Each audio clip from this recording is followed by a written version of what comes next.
Thanks, Jen. So 2 Republican senators so far have called on the president to resign over the attacks in Afghanistan today. What's the White House's response to that?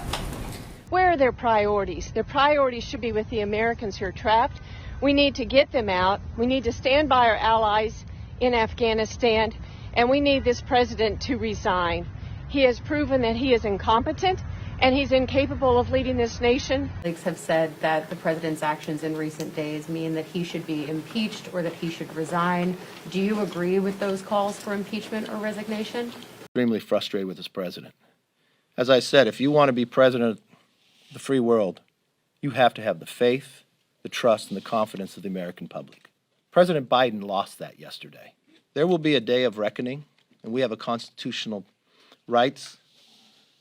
Right now, in the next 5 days, everyone's responsibility should only be focused on getting the Americans out.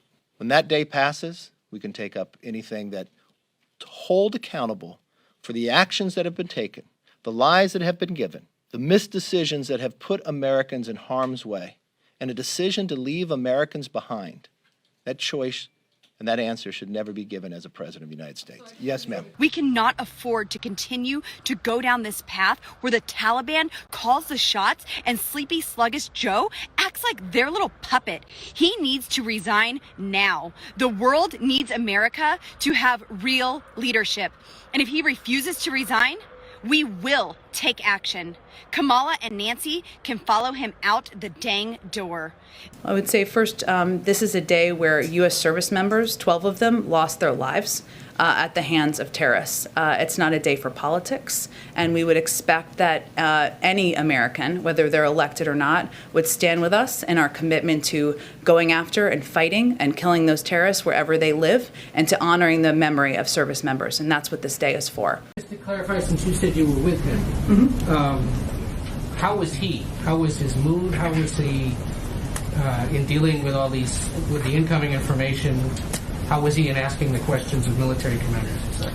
Well, I would say that anyone who's watched the president up close, which is most of you, knows that the putting the lives of servicemen and women at risk and those decisions that you have to make as commander-in-chief weigh heavily on him. And as I noted a few minutes ago, any day where you lose service members is maybe the worst day of your presidency. And hopefully there's not more. But we are certainly early in the presidency at this point in time.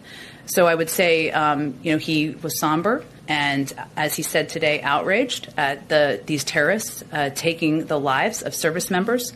And he wanted to make clear to the public, he wanted to have all the information that he could before he spoke to the American people, so he could convey exactly what we knew at the point in time where he addressed the public. And he has wanted very detailed updates of exactly what we know about what is happening on the ground. And that is why he's been in constant contact with members of his national security team.